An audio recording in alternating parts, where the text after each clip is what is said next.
스포일러 많습니다. 욕설 간혹 있습니다. 청취에 주의하시길 바랍니다.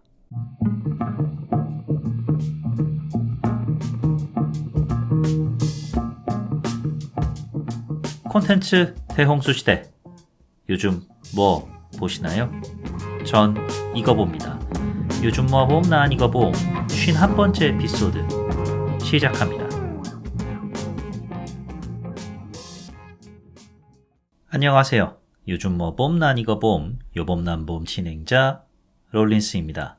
12월 25일에서 12월 24일 크리스마스 이브로 개봉일을 앞당긴 우민호 감독의 신작 하얼빈이 예매량만 벌써 20만 장을 넘겼다고 합니다. 하얼빈과 같은 제작사가 만들었던 서울의 봄의 동시기 예매량보다 2배 이상 앞선 수치라고 하는데 어수선한 정국이 오히려 영화 관람에 불을 지피는 것 같습니다. 단 하나의 목표, 늙은 늑대를 처단하라 라는 포스터 문구에 많은 분들이 열광하시는 건 아닐런지. 단 하나의 목표, 늙은이 뭐라 해야 되나? 사랑을 위해 계엄까지 저지른 자? 이건 너무 긴데 적절한 표현 댓글로 남겨주시면 감사하겠습니다. 하얼빈의 손익분기점이 무려 650만 명이라고 합니다. 제작비가 300억 원 정도가 투입됐다고 해서 이렇게 높은 손익분기점이 형성된 것 같은데, 배우들 인터뷰에 따르면 듄 촬영 때도 쓰이는 현존하는 최고의 카메라 아리 알렉사 65 카메라로 전 시퀀스를 찍었다고 하네요.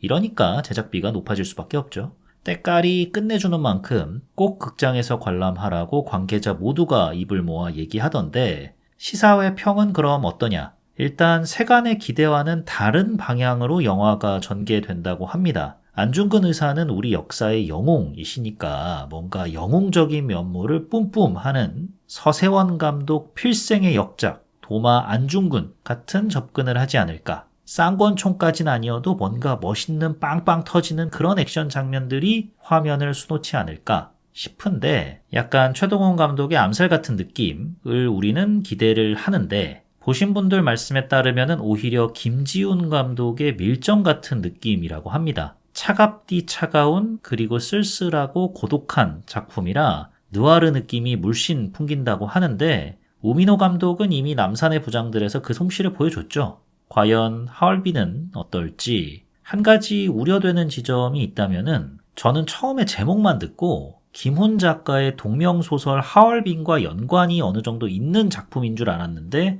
아니었더라고요.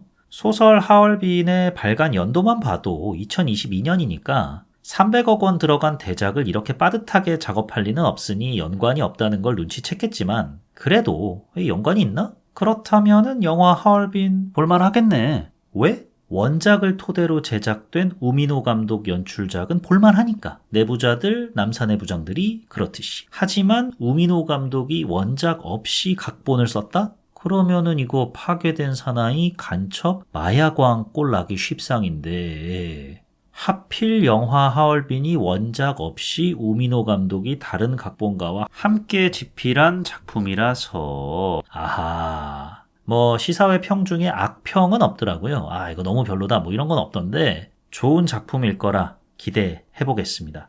한국 극장가는 관객들의 기대를 하얼빈이 가득 받고 있다면, 미국은 요즘 기대를 모으는 작품이 뭐가 있나 살펴보니까 마블의 가디언즈 오브 갤럭시 시리즈를 연출했던 제임스 건 감독이 라이벌 회사 DC로 넘어가서 연출을 맡게 된 슈퍼맨 첫 예고편이 공개됐습니다. 근데 이거 반응이 심상치가 않습니다. 제임스 건 감독에 따르면 공개 24시간 만에 2.5억 뷰에 달하는 조회수를 기록해서 DC 영화 사상 그리고 제작사 워너브라더스 영화 역사상 가장 많은 조회수 신기록을 세웠다고 합니다. 나아가 공개 후 24시간 동안 가장 많은 조회수를 기록한 영화 순위 탑5 안에도 들었다고 하네요. 2억 5천만 뷰를 기록한 슈퍼맨이 5위, 4위는 2억 7천만 뷰를 기록한 어벤져스 엔드게임 공식 예고편, 3위는 2억 9천만 뷰를 기록한 어벤져스 엔드게임의 티저 예고편, 맛배기의 맛배기 버전인 거죠.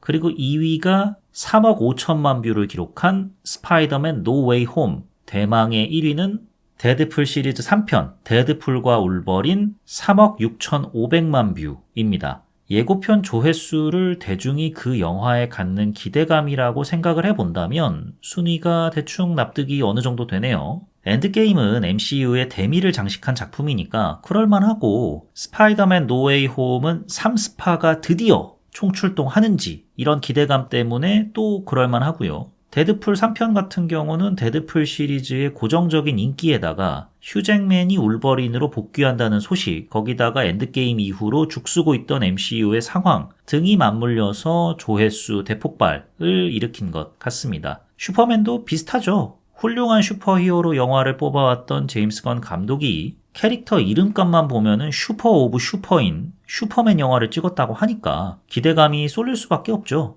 하지만 슈퍼히어로 영화에 대한 대중의 피로감이 극에 달한 시기다 보니 그리고 또 DC 영화에 대한 기대감도 그닥 높진 않잖아요. 이런저런 요소들이 좀 겹치고 겹쳐서 2억 5천만 뷰로 좀 절충된 건 아닌가 싶습니다. 어찌됐든 높은 조회수를 통해 대중이 적지 않은 기대감을 갖고 있다는 건 분명해졌으니까 이에 보답하는 본편이 나와주기를 기대해 봅니다. 그럼 요즘 뭐 봄 난 이거 봄 51번째 에피소드 여러분 다 같이 외쳐볼까요? Pump it up, pump it up, Substance 지금 시작합니다. 77회 칸 영화제 각본상 수상작 서브스턴스는 코랄리 파르자 감독의 7년 만의 신작이자 그녀 필모그래피에 있어서 데뷔작 리벤지에 이은 두 번째 장편 영화입니다. 파르자 감독이 각본도 집필을 했고요. 파묘를 연출했던 장재영 감독의 데뷔작이 강동원, 김윤석 배우 주연의 검은 사제들이었죠. 검은 사제들은 장 감독의 한국예술종합학교 졸업작품인 단편영화 12번째 보조사제를 장편화한 작품이고요. 제가 이 말씀을 왜 드리느냐, 이처럼 파르자 감독도 더 나은 나를 주제로 만든 22분짜리 단편영화가 있습니다. 이를 기반으로 서브스턴스가 만들어진 건데 바로 2014년에 제작된 리얼리티 플러스가 그 주인공인데요. 서브스턴스 국내 개봉 즈음 해서 배급사 뉴 엔터테인먼트 유튜브 채널에 무료로 볼 수 있어서 한번 제가 감상을 해봤어요. 영화 골자는 서브스턴스와 비슷합니다. 근미래에 한 칩이 개발되는데 이 칩을 활성화하면 칩을 이식받은 사람끼리는 서로가 설정해 놓은 외모로 서로를 바라볼 수 있습니다. 본인 스스로도 이에 해당되고요. 예를 들어서 제가 이 칩을 이식을 받았어요. 그러고 칩을 활성화시키고 제 모습을 차은우로 만들어 놨다라고 해보죠. 그러면은 이걸 활성화시켰을 때 거울 속에 비친 제 모습은 차은우인 겁니다. 여러분도 칩을 이식받았다 치죠. 그리고 여러분은 장원영으로 해놨어요. 그러면 둘 다 칩이 활성화됐을 때 길거리에서 우연히 마주치면 우리 둘만의 시선에서는 나는 차은우, 당신은 장원영 이런 거죠. 그러고 나서 우리끼리 광화문 한복판을 파워워킹 한다? 우리가 서 있는 이곳이 베버리 힐스고 샹젤리제 거리다 이거야. 이제 이런 세상이 되는 거예요. 근데 칩을 이식받지 않은 사람들이 우리를 본다면, 광화문에서 파워워킹하고 있는 우리를 본다면 뭐야, 좀 모자란 사람들인가? 이러겠죠. 근데 이 칩 활성화 시간에 제한이 있어요. 이래야 영화가 전개가 되겠죠. 서브스턴스는 일주일 안에 몸을 바꿔야 되잖아요. 리얼리티 플러스는 12시간입니다. 활성화 시간 12시간이 지나면 활성화는 자동으로 해제돼요. 또 12시간을 기다려야 차은우로 변신을 할 수가 있는 건데, 그렇게 차은우로 착각하는 삶을 살던 주인공은 장원영과 함께 칩 이식받은 사람들만 갈 수 있는 클럽에 갑니다. 남은 시간도 넉넉하겠다. 이거 분위기도 좋겠다. 하면서 주문한 술을 받으러 가다가 사람들과 엉켜서 넘어지게 되는데 어라? 칩이 고장났네. 거울 속 내 모습이 차은우가 아니네. 그대로네. 과연 프랑스 차은우는 프랑스 장원영과 연인으로 거듭나는데 성공할까요? 아님 이 작품에서부터 파르자 감독은 피칠갑 엔딩을 좋아했을까요? 지금 유튜브에서 13일까지 공개였네. 그렇다면은 알아서 잘 확인해 보시기 바랍니다. 스포를 살짝 해드리자면 서브스턴스와는 완전 다른 방향으로 끝납니다. 어떤 방향일지는 직접 확인해 보시고요. 서브스턴스 작품 소개를 계속 이어나가 보자면 소지섭 배우와 그의 소속사 51K를 를 공동 제공사로 둔 영화사 찰란이 서브스턴스를 수입했습니다. 독립영화나 예술영화 등이 개봉했을 때 보통 관객 수 10만 명을 넘으면 흥행작으로 분류를 하잖아요. 예, 서브스턴스도 흥행작 대열에 합류했습니다. 12월 21일 국내 개봉 열흘 만에 관객 수 10만 명을 넘었습니다. 찰란 입장에서는 존 오브 인터레스트 20만 명에 이은 쾌거네요. 전 세계 흥행 수입도 추정 제작비 1,750만 불을 상회하는 5,100만 불을 기록 중입니다. 파르자 감독의 차기작 곧 만날 수 있을 것 같네요. 7년씩은 안 걸리겠죠. 서브스턴스 출연 배우로는 커리어 최고의 연기라는 극찬 속에 골든글로브 시상식 여우주연상 후보에 이름을 올린 데미 무어 배우, You got you, pump it up, pump it up, pump, pump, pump, pump it up. 마거릿 퀄리 배우. 잊을 수 없는 장면입니다. 화면만 보면은 도파민 풀파티에 빠져들어야 하는데 화면이 의미하는 바와 그 화면이 등장할 때까지 벌어진 일을 생각하면 참, 그래도 You got you, pump it up, pump it up. 정신 좀 차리고요. 한때 네이버 평점 올타임 1위 자리에 장기간 올라 있었던 영화 프리퀀시의 주인공 데니스 퀘이드 배우. 지금은 네이버 영화 페이지 자체가 없어졌지만 있을 때까지만 해도 금주의 영화, 개봉 예정 영화 등이 예매율 그리고 별점 순인가 뭐 이렇게 분류해서 볼 수가 있었어요. 그 중에 전체 기간 평점 비교도 할 수 있었는데 대부, 지옥의 묵시록, E.T., 사운드 오브 뮤직 이런 거 다 뒤로 하고 처음 들어보는 작품이 오랜 기간 1위를 해서 뭐야 이거? 프리퀀시? 아니 뭐 클레멘타인처럼 어디서 장난질하는 건가? 아닌 것 같은데 뭐지? 해서 한번 찾아봤던 기억이 있습니다. 뭐 적당히 재밌고 훈훈했던 작품이었지만은 그 정도까지인지는 여튼 원래는 굿펠라스, 좋은 친구들의 레이 리오타 배우가 데니슨 퀘이드 배우가 분한 하비 역에 캐스팅되어서 몇 장면 촬영까지 했대요. 그런데 갑작스럽게 세상을 떠나는 바람에 데니슨 퀘이드 배우가 대타로 투입되었다고 합니다. 그럼 영화 서브스턴스의 줄거리 요약해보도록 하겠습니다.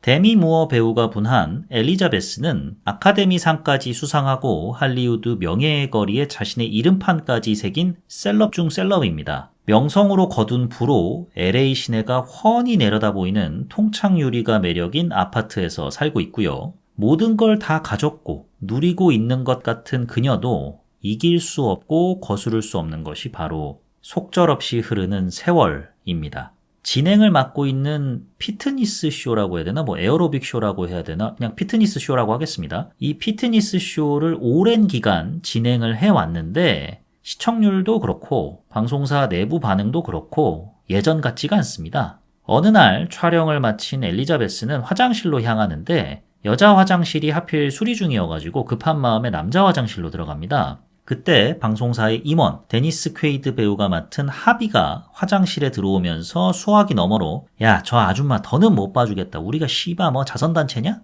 야, 아카데미 수상자고 나발이고 젊고 싱싱한 여자 데려와 라면서 소리를 칩니다. 영화에서는 표현 수위가 훨씬 더 거친데 조금 제가 순화를 했습니다. 이를 화장실 칸에서 들은 것도 모자라서 엘리자베스는 하비와 이런저런 이유로 식사 자리를 갖게 되는데 이 자리에서도 하비는 대놓고 엘리자베스에게 알잖아요. 그 여자 나이 50 넘으면은 멈추고 뭐가 멈춘다는 거죠? 그러니까 김 사장 아이고 오랜만이야. 손님이 오셔가지고 그럼 이만 하면서 하차를 종용합니다. 마음에 큰 상처를 안고 차를 타고 귀가하던 엘리자베스는 본인 얼굴이 큼지막하게 걸렸던 광고판이 철거되는 광경을 목격합니다. 이에 정신이 팔린 나머지 그만 교통사고를 당하죠. 근데 멀쩡해요. 가벼운 찰과상 정도만 입었지 멀쩡합니다. 저희 아내가 팬입니다.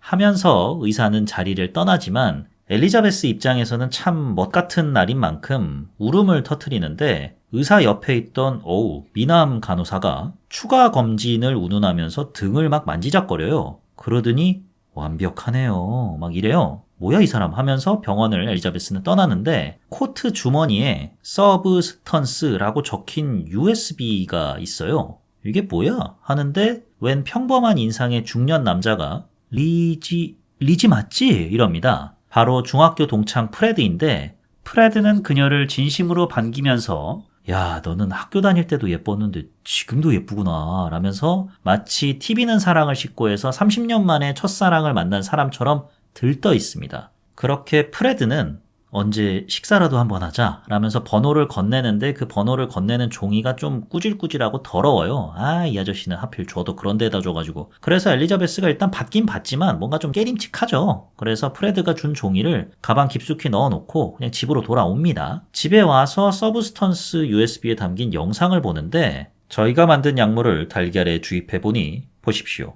똑같은 노른자. 하지만 더 신선해 보이는 노른자가 생기지 않습니까? 여러분도 이처럼 더 나은 당신이 되십시오.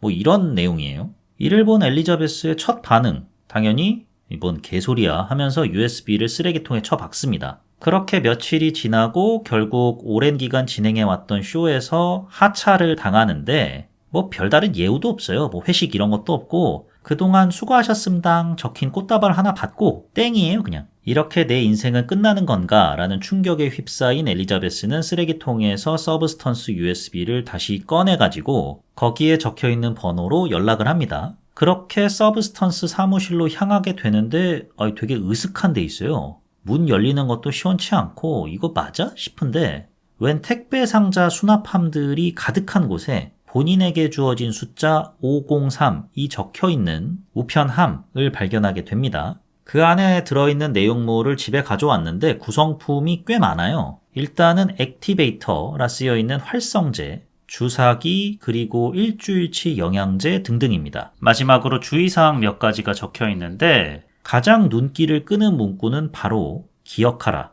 당신은 하나다 입니다. 활성제를 맞기 위해 나체 상태로 욕실 거울 앞에 선 엘리자베스는 활성제를 주입합니다. 별일이 없어요. 그래서 에이그 속은 내가 등신이지 하면서 욕실을 나서려는 순간 극도의 고통을 느끼면서 바닥에 쓰러집니다. 바닥에 쓰러진 채 숨을 헐떡이는 엘리자베스의 동공이 둘로 나뉘게 되고 몸에서 무언가 움찔대며 등으로 향하고 결국 엘리자베스의 등을 가르고 더 나은 당신, 마거릿 퀄리 배우가 맡은 수가 튀어나와서 거울 앞에 서게 됩니다. 주름기 하나 없는 얼굴에 군살 없이 탄탄한 몸매에 백옥 같은 피부. 엘리자베스의 과거 시절이 영화에 따로 나오진 않지만 아마도 이랬을 것 같은 리즈 시절의 엘리자베스가 수로 환생을 한 거죠. 그럼 엘리자베스는 이제 죽은 거냐? 그건 아니고 엘리자베스는 혼수 상태에 빠진 거예요. 수로 활동하는 기간 동안에는 영양제를 맞고 생활해야 하고 일주일이 지나면 수는 다시 엘리자베스와 교대해야 합니다. 이때는 엘리자베스가 깨어나는 거고요. 그러면 정신 상태를 공유하냐? 이것도 아닙니다. 둘은 사실상 다른 인격체예요. 수로 활동하는 기간 동안 벌어진 이 일을 엘리자베스는 기억하지 못하고 다시 엘리자베스로서 벌인 일들을 수는 알지 못합니다. 수에게는 안정제가 필요한데 이게 없으면 극심한 두통을 느끼게 됩니다. 이 안정제는 어디서 얻을 수 있냐? 엘리자베스의 척추에서 얻을 수 있습니다. 그렇습니다. 척수인 건데 일주일치 영양제와 척수액이 떨어지면 반드시 교대를 해야만 합니다. 여튼 안정제를 맞고 엘리자베스에게 영양 튜브를 꽂은 수는 엘리자베스가 그동안 맡았던 쇼의 차세대 진행자 공개 오디션을 보러 가게 되고 거기서 이름이 뭐예요? 라는 면접관에게 수요라고 이제 대답을 하면서 수가 되는 거죠. 근데 거기서 이제 면접관이 아예 대놓고 이야 이거 뭐 들어갈 때 들어가고 나올 때 나왔네 식의 평가를 합니다. 이와 같은 평가 속에 수는 단번에 합격을 해서 엘리자베스 뒤를 이어서 피트니스 쇼를 진행하게 되죠. 그녀의 육감적인 몸매와 관능적인 외모에 시청자는 열광하고 떠오르는 스타가 됩니다. 할리우드에 떠오르는 섹시 스타가 되었으니까 또 어디 가서 한껏 파리타임 즐겨야 되지 않겠습니까? 파리타임에서 색도 시발한 남자 하나 물어온 수는 LA 전경이 내려다 보이는 통창 앞 소파에서 섹시남과 뜨밤을 보내려는데 머리가 지끈거려요. 두통이 시작됩니다. 안정제를 찾죠? 근데 없어요. 그렇습니다. 어느덧 일주일이 다 지난 거예요. 일주일치 영양제도 끝을 보이기 시작하고 두통은 가시질 않고 그 와중에 뜨밤은 보내고 싶고 욕실 밖에서 섹시남은 그래봤자 만난 지 몇 시간도 안 된 수에게 자기야 괜찮아? 라면서 클럽 죽돌이 면모를 뽐내고 과연 수는 섹시남과 함께 소파에서 펌피업 할 수 있을까요? 그렇다면 교대 시간이 늦어져만 가는 엘리자베스에게는 무슨 일이 생길까요? 엘리자베스가 전화 주기를 오매불망 기다리는 중학교 동창 프레드에게는 섹시남 부럽지 않은 순간이 찾아올 수나 있을까요? 지금 극장에서 확인해 보시기 바랍니다. 펌피업, 펌피업. 그럼 영화 서브스턴스를 보고 제가 느꼈던 좋았던 점과 아쉬웠던 점에 대해서 말씀드려 보도록 하겠습니다. 먼저 좋았던 점. 이 영화를 논하는 데 있어서 화면 얘기를 가장 먼저 그리고 제일 많이 해야 할 것 같습니다. 화면 앵글, 미장센, 이런저런 구성 등이 토파볼 가치가 상당합니다. 우선 앵글 먼저 살펴보면 화면 배치나 구도가 되게 기계적으로 딱딱 나뉘어져 있어요. 특히 캐릭터를 정중앙에 배치시킨 샷들이 정말 많은데 이를 통해서 엘리자베스 그리고 수가 받는 시선을 간접적으로 체험할 수가 있습니다. 그만큼 이 사람이 관심을 받고 있구나.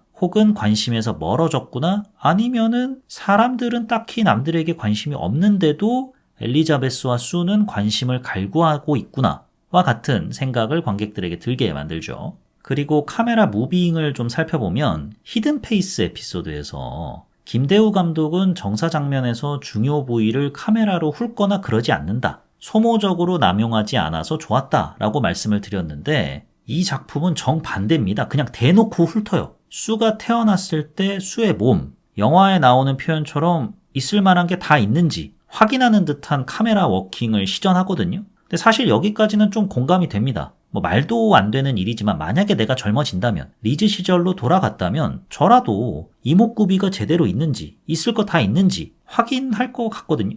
그러고 나서 이야, 이 피부 탄력 봐봐라. 주름기가 하나도 없네. 야, 이럴 것 같거든요. 만약 우리가 성인으로서 인지 능력도 다 갖춘 채 세상에 태어났다면 마치 영화 속 화면처럼 저의 몸 구석구석을 훑을 것만 같아요. 그래서 여기까지는 카메라 워킹이 좀 노골적이다 라기보다는 그럴 수 있어 라는 인상이 강했는데 수가 오디션을 통과해서 피트니스 쇼를 촬영할 때 이때 이제 카메라가 폭주하기 시작합니다. 피트니스 쇼에서 선보이는 안무의 수위도 그렇고 이를 담는 카메라의 무빙도 그렇고 이건 그냥 옷만 입었지 사실상 야동 수준이에요. 작품 소개에서 언급을 했듯이 노골적으로 섹스 어필을 하는 장면인데 어떤 심정과 과정을 거쳐서 수가 태어났는지 저 자리에 있는지 알게 된 제 입장에서는 도저히 야 불끈불끈 하는구만 하면서 볼 수가 없어요. 젊은 육체의 탄력성이 주는 해방감에 넋이 나간 수를 보고 있노라면 관객 입장에서 기쁘기도 하면서도 어차피 일주일 후에는 돌아가야 하고 또 안 돌아갈 거 뻔히 예상 가능하잖아요. 그러면은 아직은 모르지만 어떠한 파국을 맞이할 테고 이런 생각들이 이제 겹치니까 불끈불끈 거리면서도 착잡한 5만 가지 감정이 들더라고요. 근데 그 와중에 음악이랑 화면은 펌펌펌펌 삐럽 도파민 풀파티니까 역설이란 게 이런 거구나 라는 생각이 문득 들었습니다. 그 다음에 미장센 측면을 한번 살펴보면 엘리자베스하고 수가 입고 있는 의상이나 거주하는 집안의 벽지, 주변 배경 등을 보면 원색이 유독 많습니다. 섞어놓거나 패턴이거나 이런 건 거의 없어요.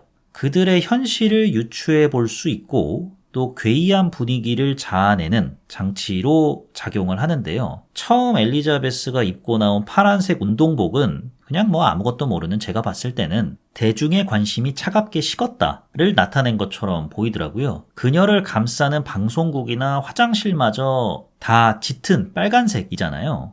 알고 보면 영화 샤이닝을 오마주한 거긴 하지만 여러모로 다시 뜨거워지고 싶은, 대중의 관심을 받고 싶은 그녀의 열망을 나타내는 것처럼 보였습니다. 파란색 운동복을 입은 엘리자베스와는 달리 수는 핫핑크를 입고 나오잖아요. 하비는 수를 노골적으로 성적 대상화하려고 하죠. 그러다 보니까 좀 고착화된 성인식, 남자는 파랑, 여자는 핑크, 이런 거에 기반해서 핑크핑크한 옷으로 그녀를 치장한 것은 아닐까라는 생각을 하게 됐고요. 정작 하비는 여러 패턴이 있는 형형색색의 옷을 입고 나와요. 아마 이 작품에서 가장 다양한 색감의 옷을 소화한 게 하비가 아닐까 싶을 정도로 정말 온갖 화려한 색감의 옷은 다 입고 나오는데 그만큼 하비가 입고 있는 의상으로 연예인들 입장에서는 정말 먹같은 갈대처럼 변하는 언제는 이게 좋았다 했다가 다음에 만났을 땐 또 저게 좋다 라고 하는 대중의 심리를 나타낸 건 아닐까 짐작 한번 해봤습니다.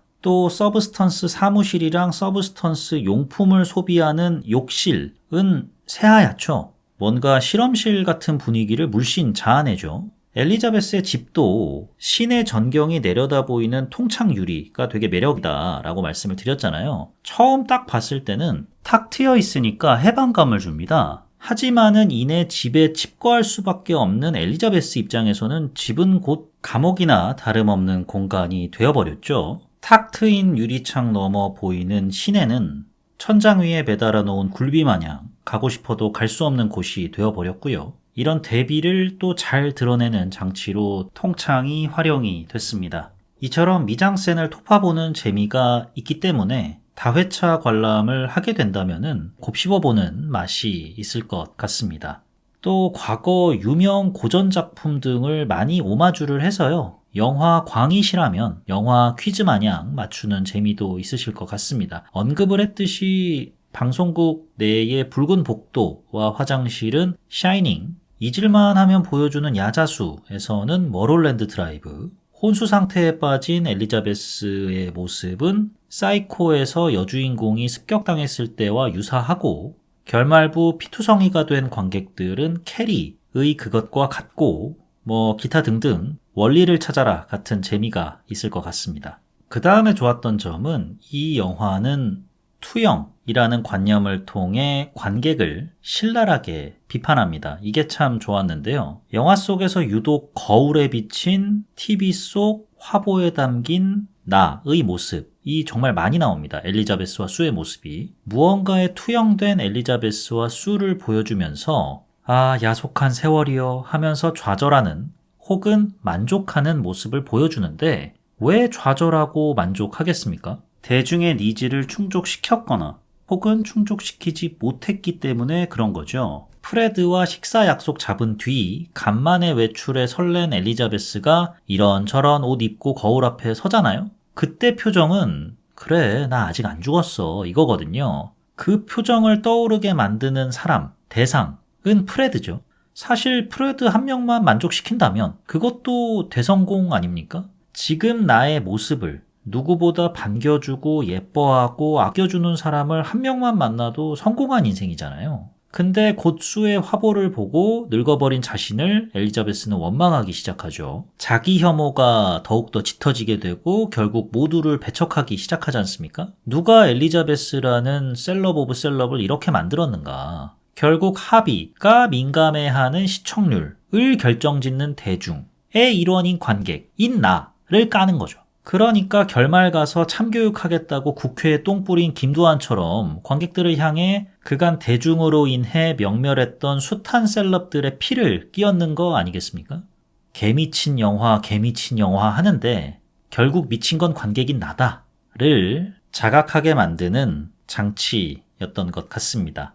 마지막으로 좋았던 점은 뇌리에 남을 만한 충격적인 이미지가 연속해서 튀어나옵니다. 그간 소우 시리즈를 즐겨봤고 사지절단류 영화를 좋아하는 팬분들 입장에서는 심심할 수도 있겠네요. 저 같은 경우는 종종 이제 무슨 영화 즐겨보세요? 라는 질문을 주변에서 받잖아요. 그러면은 다 때려다 부수는 블록버스터를 가장 좋아합니다. 라고 대답을 하고 그리고 소우 같은 영화는 안 봅니다. 라고 답을 하거든요. 즉 소우는 제가 안 봤습니다. 보고 싶지도 않고요. 표현 수위 잔인하면은 못 보겠더라고요. 그럼 너 서브스턴스 보고 극장을 나가고 싶었겠네, 토하고 싶었겠네 하실 법한데 그렇지는 않았습니다. 워낙 마음을 좀 단단히 먹고 가서 그런가 수위는 돌이켜서 지금 생각을 해보면 딱 예상했던 정도긴 했습니다. 하지만 그럼에도 그 괴기스럽고 엽기적이고 참혹한 이미지가 화면을 가득 채울 때 주는 충격만큼은 정말 대단했어요. 한동안 잊혀지지 않을 것 같고요. 특히 마지막 엘리자베스 수, 엘리자수의 형태는 진짜 난 영화 좀 본 사람으로서 이러한 이미지 또한 이 작품 저 작품에서 따온 걸 다 알고 있지. 난 이딴 거에 놀라지 않는다구. 정도의 영화력을 갖추지 않은 저로서는 강렬해 라는 인상을 받았습니다. 엑셀 한번 밟았으면 끝까지 가야죠. 이 같은 폭주 끝에 정말 갈 때까지 가는구나 라는 인상을 줘서 통쾌하기도 했고요. 네, 여기까지가 영화 서브스턴스를 보고 제가 느꼈던 좋았던 점이고요. 그럼 이제 아쉬웠던 점에 대해서 말씀드려 보도록 하겠습니다. 엑셀 한번 밟았으니 끝까지 간다. 폭주한다. 갈 때까지 간다. 뭐 이런 말씀을 드렸는데 폭주하는 사이사이에 비친 이미지가 관객에게 주는 임팩트는 정말 충격 그 자체지만 폭주하는 과정, 어디로 향하는가는 별로 충격적이진 않았습니다. 왜냐면은 영화가 좀 노골적으로 비춰줘요. 처음에 엘리자베스가 활성제를 본인 몸에 주입을 할 때 주사기를 가득 채웠음에도 불구하고 활성제 통에 활성제가 남아있거든요. 그리고 그 남아있는 걸 비춰줍니다. 그러면 관객은 대본에 예상을 하죠. 아, 저거 또 쓰겠구나. 그리고 일주일치밖에 없으니까 일주일치가 다 떨어지면 어떻게 되지? 아, 뭔가 사단이 생기겠구나. 근데 서로가 서로에게 돌아가고 싶지 않겠지. 그래가지고 갈등이 벌어지겠구나. 이제 이런 대충 어떤 위기가 찾아올지 느낌이 오니까 막상 그 위기가 벌어졌을 때에는 강렬한 이미지가 임팩트를 선사한다 해도 그 이미지에 인해 적응을 하게 되고 결국에는 이제 예상했던 일이 벌어지게 되니까 약간은 시큰둥해지는 게 있긴 하더라고요. 전개가 예상할 수 있는 방향으로 움직이다 보니까 2시간 20분에 달하는 상영 시간이 살짝 지루하게 느껴질 때도 있었고요. 그러다가 이제 문제의 마지막 후반부에 다다랐을 때는 영화가 제대로 폭주하기 시작하잖아요. 근데 이 폭주 방식을 두고 저같이 생각하시는 분들이 또 일부 계시긴 하더라고요. 뭐냐면은 한껏 과장됐잖아요. 그 전까지는 물론 서브스턴스라는 물질이 이 세상에 존재할 리도 만무할까요? 여튼 만무하겠지만 그리고 그로 인해서 내가 한껏 젊어진다. 이것도 말이 안 되긴 하지만 그래도 정말 저런 일이 벌어진다면 우리 사회는 그렇게 젊어진 사람을 저렇게 대접을 해주고 나이가 든 셀럽은 저런 식으로 배척을 할 거야 라는 공감대, 우리 사회에서 충분히 일어날 수 있는 일이라는 느낌을 줘서 몰입감을 높였는데 후반부 들어서 과장된 액션 장면 등이 나오면서 몰입감을 살짝 해칩니다. 좀 웃기기까지 해요. 감독이 이마저도 의도를 했을 거라고 생각을 합니다. 이를 통해서 엘리자베스와 수가 마치 지킬과 하이드처럼 주도권을 놓고 치열하게 싸우는 모습을 보면서 관객들로 하여금 좀 애잔함을 느끼게 하려는 거였겠지만 너무 막 나가다 보니까 후반부의 비극적인 운명에 몰입하고 싶은 저의 심정을 좀 방해했달까요? 그래서 아쉬웠습니다. 뭐 몇몇 분들은 저마저도 이제 블랙 코미디적으로 받아들이셔가지고 너무나도 반가웠다, 즐거웠다 라고 평하시던데 저는 약간 저렇게까지 과장된 액션을 택했어야만 했을까라는 아쉬움이 살짝 들었습니다. 여기까지가 영화 서브스턴스를 보고 제가 느꼈던 좋았던 점과 아쉬웠던 점입니다. 과연 서브스턴스는 무엇인가? 영화에서는 더 나아진 나를 만들어내는 물질이긴 하지만 은유적으로는 대중의 관심이라고 볼 수도 있고 변하지 않는 아름다움, 젊음을 향한 열망일 수도 있고 집착일 수도 있고 다양한 의미를 품고 있는 것처럼 보이는데요. 여러분들은 이 서브스턴스라는 물질을 어떤 식으로 받아들이시고 해석하셨는지 댓글 남겨주시면 감사하겠습니다. 영화 서브스턴스에 대한 제 별점과 한 줄 평을 남겨보도록 하겠습니다. 영화 서브스턴스에 대한 제 별점은 4.0 괜찮은데? 입니다. 엑셀 밟은 이상 끝까지 간다 라는 정신에 입각해서 만들어진 우화로서 제격인 작품이다 라는 생각에 4.0 괜찮은데 라는 별점을 남기게 되었습니다. 영화 서브스턴스에 대한 제 한 줄 평은 개미친 영화? 영화는 멀쩡해 미친 건 나야!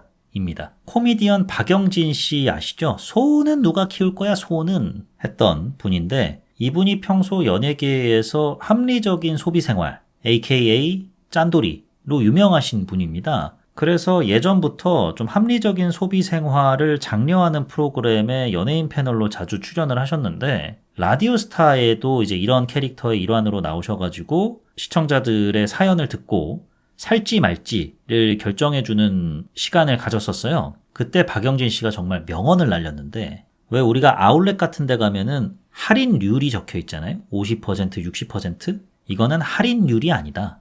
내가 그 상품을 구매할 확률이다. 50% 세일? 그럼 내가 50%의 확률로 저 물건을 사게 된다. 그리고 그 옆에 막 90% 세일, 사장님이 미쳤어요, 이런 거 붙어 있잖아요. 그러면서 박영진 씨가 뭐라고 했냐면, 사장님이 미쳤어요? 사장은 멀쩡해, 미친 건 나야! 라고 했거든요. 그 멘트 빨아다가 한 줄 평으로 좀 활용을 해봤습니다. 말씀드렸듯이 개미친 영화, 서브스턴스의 대표 홍보 문구죠. 국내에서 그런 문구를 갖다 붙인 건 아니고요. 찾아보니까 이제 미국에서 서브스턴스가 개봉을 했을 때 왜 몇몇 평들을 포스터 위에 대문짝만하게 걸어놓잖아요. 그 중에 한 평이 Absolutely fucking insane 이었어요. 그걸 이제 대문짝만하게 걸어놓은 거죠. 그거를 이제 우리나라 수입사가 개미친 영화로 바꿔가지고 홍보 문구로 활용을 하고 있는 건데, 영화가 폭주하기도 하고 표현의 수위도 뭐 적나라 하기도 하고 고어하기도 하고 눈뜨고 볼 수 없는 정도이기도 하고, 그렇지만 과연 영화가 미쳤다고 볼 수 있는가? 저러한 상황을 만든 내가, 대중이 미친 거 아닌가? 라는 생각에 개미친 영화? 영화는 멀쩡해, 미친 건 나야! 라는 한 줄 평을 남기게 됐습니다. 다음 에피소드에서는 강풀 작가의 동명 웹툰을 원작으로 한 조명가게를 다뤄보도록 하겠습니다. 무빙과 세계관이 겹쳐지는 작품으로 언뜻 알고 있는데 반응은 무빙만큼은 아닌 것 같네요. 왜 그런지, 아니면 제가 잘못 알고 있는 건지 조명가게를 한번 쭉 살펴보고 여러분에게 말씀드려보는 시간 가져보도록 하겠습니다. 여기까지가 요즘 뭐 봄 난 이거 봄 51번째 에피소드 서브스턴스였고요. 저는 진행자 롤린스였습니다. 들어주셔서 대단히 감사합니다.